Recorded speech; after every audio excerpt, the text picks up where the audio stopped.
It was a beautiful afternoon in Peppa's garden, but something wasn't quite right. That's strange. I'm sure I left my teddy over there. The toys seemed to move when she wasn't looking. Hello? Is someone there? But the garden had fallen silent, too silent. Where did everything go? Inside the house, darkness crept through every room. Mummy? Daddy? Where is everyone? Her voice echoed through empty halls. Mummy, please answer me. Then she heard it, sounds from below. What? What is that noise? Against her better judgment, Peppa descended into the basement. Hello? Is anyone down here? What she found chilled her to the bone. Our family photos, but where are all the faces? Every face had been mysteriously erased. This can't be real. This can't be happening. Then George appeared, but he wasn't himself. Peppa, why did you leave us? George, what's wrong with your voice? His eyes glowed with an otherworldly light. You're not my brother. You're not George. Peppa ran as fast as her little legs could carry her. I have to get out of here. She fled to her best friend's house, desperate for help. Susie will know what to do. She has to be there. But Susie's house stood empty and cold. No, not Susie too. On the wall, a message written in chalk. They all disappeared. What does this mean? With nowhere else to turn, Peppa returned home. Maybe they came back. Maybe they're waiting for me. Her parents sat at the dinner table, motionless as statues. Mummy, Daddy, you're here. But they didn't respond. They couldn't respond. Please, please wake up. Peppa realized the horrible truth. She was completely alone. Everyone's gone. I'm all by myself in this shadow world. Even her own reflection had turned against her. Why are you smiling? I'm crying. Everything's fine, Peppa. The mirror showed a truth she couldn't accept. This isn't real. This can't be real. Suddenly, Peppa jolted awake in her own bed. It was just a dream. Just a terrible, terrible dream. Relief washed over her like warm sunshine. Thank goodness it was only a nightmare. But on her pillow lay a faded photograph with no faces. No, it can't be. The family was relaxing in the living room when suddenly they noticed a strange computer they had never seen before. George was the first to approach the computer. On the screen appeared a strange face with bright blue eyes. Hello, I am Mr. Fun Computer, said a voice from the speakers. Would you like to play? Without hesitation, George pressed a bright button. The computer began to glow brighter and brighter, filling the room with blue light. Suddenly, they were pulled into the screen. They spun in a whirl of digital particles and codes. They found themselves in a strange world filled with neon lines and geometric shapes. It was the digital world of Sprunky Incredibox. A strange pink creature with big eyes and a bow tie approached them. I am Pinky. You entered our world through the Mr. Fun Computer portal. This is dangerous. Suddenly, a robot named Funbot appeared. He created a digital wall that separated the parents from Peppa and George. Pinky led Peppa and George through a strange digital forest. Mr. Fun Computer is taking visitors from the real world to make them part of his collection, she explained. They didn't notice a mysterious character named Black watching them from the shadows. His eyes glowed in the darkness, following every move they made. At an intersection of digital paths, they met a gray character named Polo. I saw where your parents were taken, he said apathetically. They are in Mr. Fun Computer's tower. Soon they saw a huge computer tower. Images of Peppa's parents being held inside digital capsules flickered on the screen. Inside the tower, they met a purple pixelated character named Derple. Hurry, I can lead you to the laboratory, but we have little time. In the laboratory, they saw their parents in capsules under Funbot's supervision. He's turning them into digital copies, exclaimed Pinky. A huge face of Mr. Fun Computer appeared on the main screen. You will all become part of my collection forever, his voice boomed throughout the laboratory. At that moment, Wenda, the portal guardian, appeared.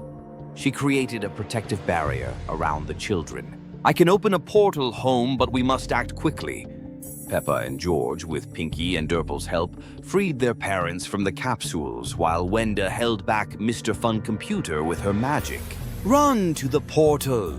Wenda shouted, creating a bright passage. The Peppa Pig family rushed toward it, pursued by an enraged Funbot. They returned home safely. Everything seemed normal again, but on the table remained a small toy resembling Pinky. And on the TV screen, for a moment, Mr. Fun Computer's face flickered. Maybe this wasn't their last adventure in the digital world. On a sunny day, the Pig family house looks peaceful and calm. Peppa and George are playing happily in the garden with toys. Mummy Pig sits in the living room reading a strange family brochure. A mysterious Dr. Wolf approaches the house, carrying a briefcase. The whole family gathers in the living room to listen carefully. The doctor shows the family various charts and scientific graphs. George no longer plays and sits quietly alone in his room. The little boy now has an empty and distant look in eyes. Mummy cooks food in the kitchen, strictly following new schedule. Daddy Pig throws his beloved playing cards into the trash bin. Peppa sits alone in her room, looking very worried and concerned. Susie Sheep comes to visit her very best friend at home. The family eats dinner at the table in complete, eerie silence. Dr. Wolf smugly writes something down in his notebook with satisfaction. Peppa desperately tries to talk to her parents at home. The parents look at their daughter with empty, emotionless zombie eyes. Peppa discovers suspicious documents and brochures from Dr. Wolf hidden. The girls plan together how to stop the evil Dr. Wolf. Peppa bravely confronts Dr. Wolf in their family home. Courageously, Dr. Wolf reveals his true and terrifying face to everyone. The entire family surrounds Peppa with empty zombie-like staring eyes. Frightened Peppa tries to run away from her family desperately. The house becomes gray and lifeless like in a nightmare dream. Peppa sits with the same empty stare as all others. Dr. Wolf leaves behind the perfect dead family he created. Peppa wakes up in her room. Good morning. What a beautiful day. The family has breakfast at the table. Good morning, George. How did you sleep, little one? Children play in the living room. George, let's play with your dinosaur. At breakfast, George stays silent and stares into space. George, can you hear me, dear? Daddy reads the newspaper, not noticing problems.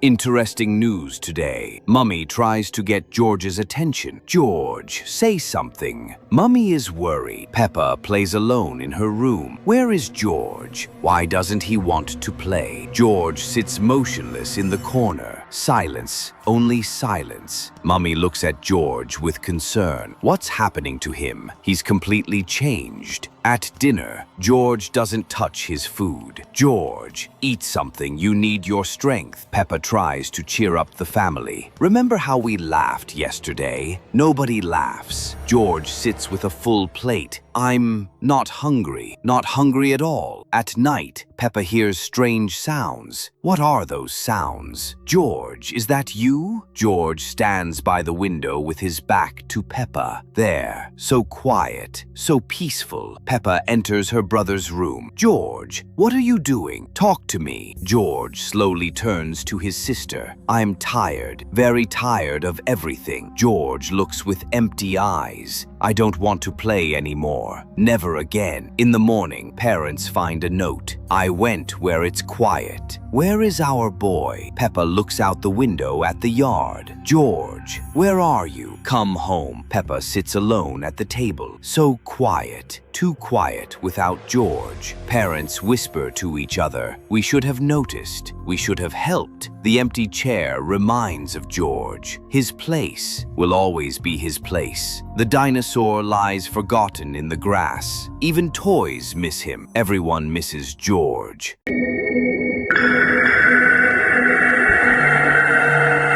Good morning, sunshine. Peppa wakes up in her cozy room. The whole family gathered for breakfast. What a beautiful day for a walk. We are so happy to be together. Our family is the most friendly in the world. Children are playing happily in the park. Susie, let's play hide and seek. Who is this strange man behind the trees? He's watching us and smiling. Hello, children. My name is Mr. Smile. Do you want to play a special game? Just look at me and smile. This is a very simple and fun game. Susie, are you okay? Why are you looking so strange and not answering? Something is wrong with my best friend. Susie is acting like a robot. George sits and stares at one point. George, let's go play with toys. George, what's happening to you? Why can't you hear me? I don't want to play anymore. I'll just sit and smile like everyone else. Mom and Dad are cooking dinner mechanically. Their movements have become so strange and identical. My whole family behaves the same way. They move like marionettes with frozen smiles. Their faces are empty and their eyes are lifeless. They are no longer my relatives. Help me. I'm the only one who stayed normal in this house. Mom, Dad, come back to me. I'm your daughter. Don't you recognize me? They hang on invisible strings.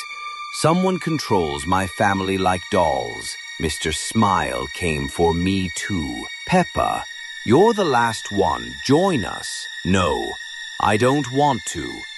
Leave me alone. I won't be like them. I understand that I cannot resist. He's too strong and I'm all alone. The next morning, everyone sits at the table.